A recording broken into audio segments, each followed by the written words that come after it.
Le bus, il vient à quelle heure? 8 heures. À 8 heures. Il est toujours à l'heure?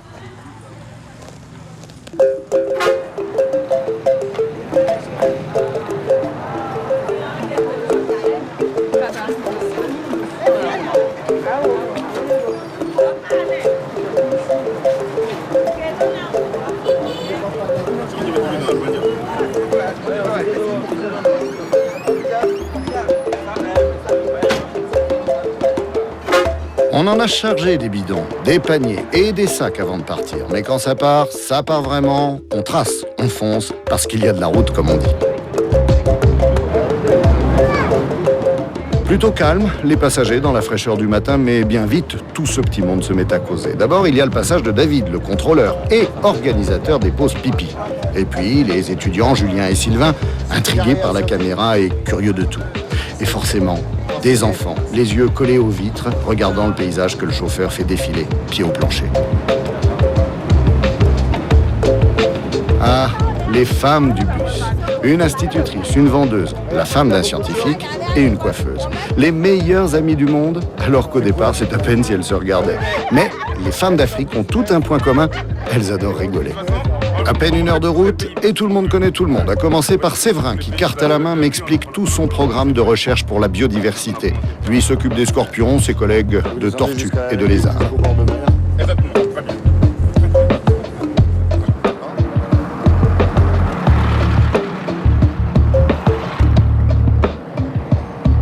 De village en village, le pays change. Ici, on vend du charbon de bois, spécialité locale, allez savoir pourquoi. Et là, c'est le manioc, de la farine de manioc, vendue au bord de la route comme toujours.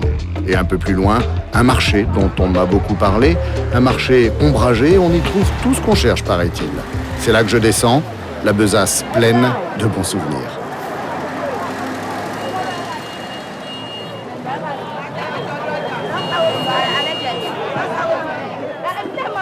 Moi, je connais un bus plus petit que celui qui m'a amené jusque-là et qui roule surtout beaucoup moins vite. Un bus rempli de gens sympas qui s'intéressent de très près à un autre genre de village, bien plus isolé, très à l'écart des grands axes routiers, et où ces jeunes combattent à leur manière de très fâcheuses habitudes.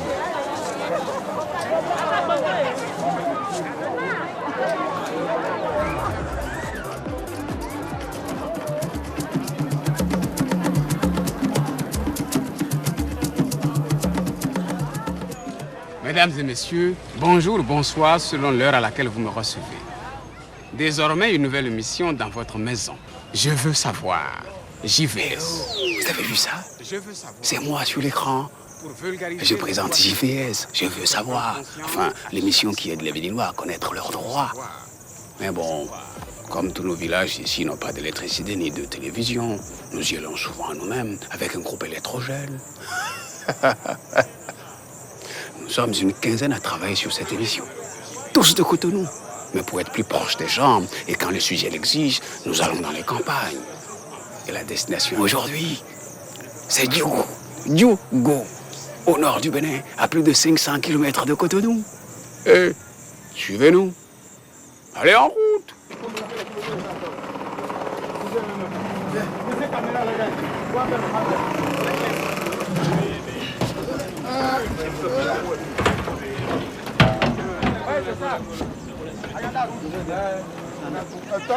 Marquez-nous là, Michael, marquez-nous.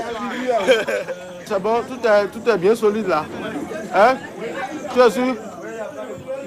Ok.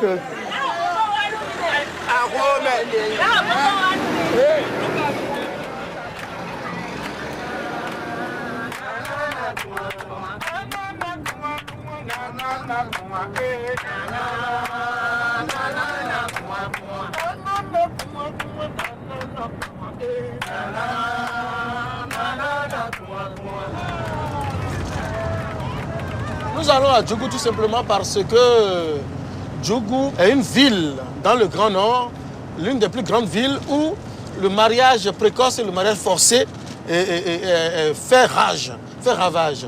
Et on en arrive à marier des filles à 13 ans, à 14 ans, même à 10 ans. On en arrive à donner des filles en mariage. Ce qui fait que les enfants n'arrivent même plus à aller à l'école, ce qui fait que ça crée d'énormes problèmes. Et en plus de ça, il n'y a pas un test de loi au Bénin qui sanctionne le mariage précoce. Et c'est ça que nous voulons dénoncer.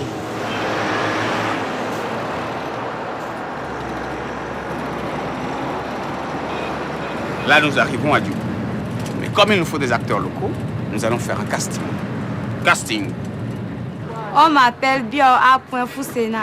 Je suis élève au CE1 de Djougou, en classe de 4e. J'ai rencontré le berger du vieux Konaté dans les prés. J'ai rencontré le berger du vieux Congrès dans les trous. J'ai rencontré le Konaté du vieux berger dans les prés.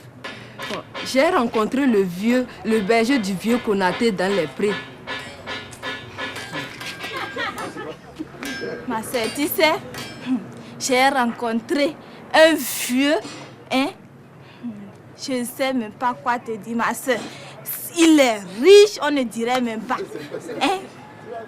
J'ai rencontré le berger. Eh oh, c'est quoi? Toi, tu es déjà dans le film comme actrice. Un star. Juste. Vieux berger, c'est quoi? Moi, j'ai rencontré le vieux berger de Claude dans les prés. Scène suivante.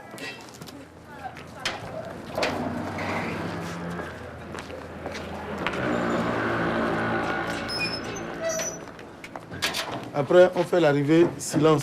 On fait l'arrivée, silence. On fera l'arrivée maintenant de Zogoué. Et après, on se déplace pour faire le dialogue. Ton dialogue avec Zogoué. D'accord? Action. Je dis 3 au carré, moins 1 au carré. Ça correspond à quelle identité remarquable? Oui, Tata? Ça correspond à A carré moins B carré. Passe au tableau pour le développement. Elles sont en classe. Et celle qui est tout à fait devant, qui s'appelle Tata, sera l'actrice de l'histoire. Bientôt les vacances, elle retournera en famille. Mais déjà son père qui s'est préparé à la donner en mariage va la faire kidnapper avec une équipe, avec en tête le futur mari. Coupé. Je fais du théâtre, je fais du cinéma, surtout pour faire passer un message et changer la vie des autres. En Afrique, l'éducation ne permet pas aux enfants de s'exprimer, de dire ce qu'ils pensent. Les enfants et les femmes sont souvent privés de parole. Et à travers le théâtre, moi, je me sens libre, je m'exprime, sans contrainte. Action. Tu vas trop vite.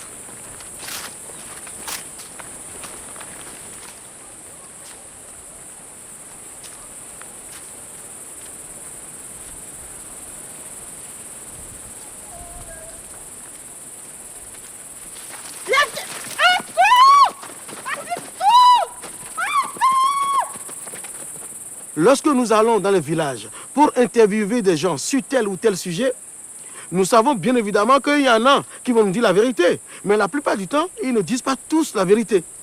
Mais lorsque nous connaissons la vérité à travers le radio-trottoir, comme on le dit, ou à travers des discussions hors caméra, nous scénarisons maintenant ces vérités-là, nous mettons des personnages et nous sortons cela.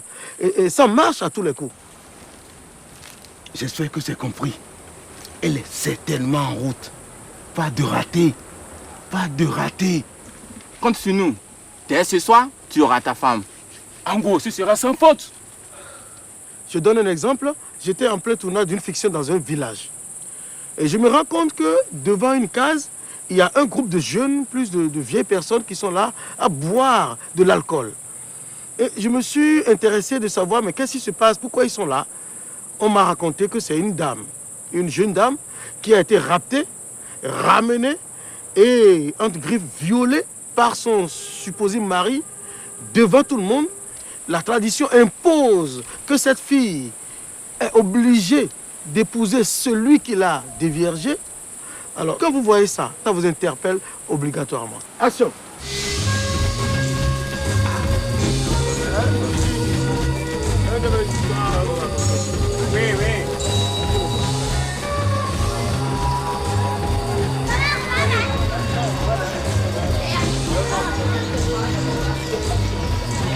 Oui.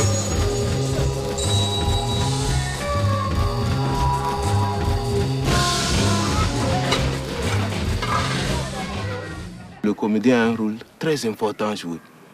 Parce que là où on ne peut pas aller sensibiliser tout un peuple, c'est nous qu'on envoie. Nous avons l'art de comédier pour que la société comprenne.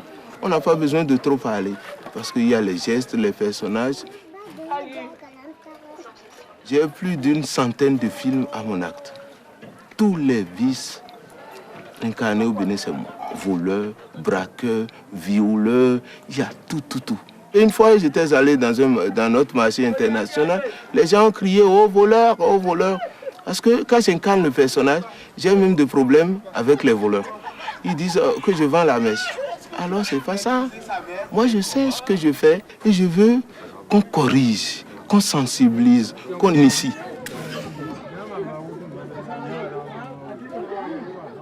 Maintenant, c'est le mariage. Le plus important moment du film. Pour certains, ça sera une belle fête, pour d'autres, de la tristesse. De toute façon, à partir de maintenant, il faut que tout aille très, très vite. Sinon, les autorités vont intervenir et tout stopper. Action.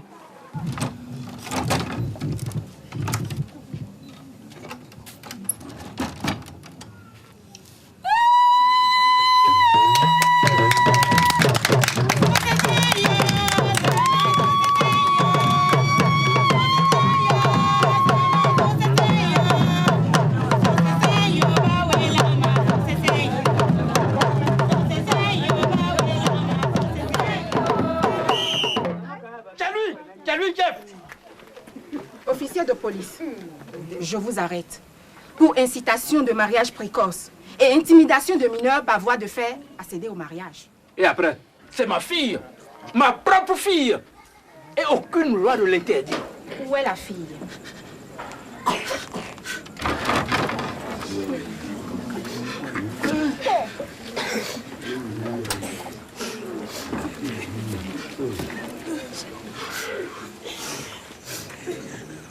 J'ai été témoin de plusieurs mariages forcés comme ça. Ils ont marié plusieurs de nos amis comme ça. Vraiment, ça m'a beaucoup touchée. Et quand j'ai vu ce film-là, je me suis vraiment rappelé de ce que j'ai ressenti lorsque j'ai appris qu'on a marié des amis parmi nous qui travaillaient bien à l'école et qui ont été mariés forcément comme ça. J'aimerais qu'on vienne souvent nous faire des choses comme ça, passer des émissions à la radio, à la télé, pour qu'on puisse changer au moins les idées des parents, quoi. Ça m'a beaucoup intéressé ce que les gens font. Puis lorsque les parents vont voir ça à la télé eux-mêmes, ils vont se sentir coupables et puis ils vont cesser de faire ce qu'ils sont en train de faire. Mais moi, parce que je veux toujours que ça change, je me donne, puis je parle comme je veux. Et ça me vient direct au cœur, ça ne me gêne du tout pas. Moi, je trouve que ceux qui ont des parents qui ont été à l'école sont à l'abri de ces mariages forcés. Mais ceux qui n'ont pas été à l'école, vraiment, c'est très difficile d'enlever cela dans leur tête. Surtout les musulmans, surtout à Djougou ici, sans vous mentir, ces mariages forcés continuent. Je vous arrête au nom de la loi. Agent! Embarquez-les.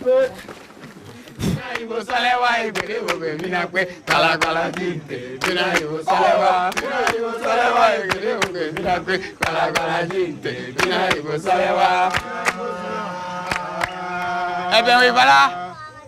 On voulait vous dire que tout est fini, hein? Tout est fini. Et vous dire aussi au revoir. Laurent Billon là, c'est à toi de bosser maintenant. Et que ça grouille. Ben oui. Hein? On travaille donc. Allez, on embarque les gars. Allez.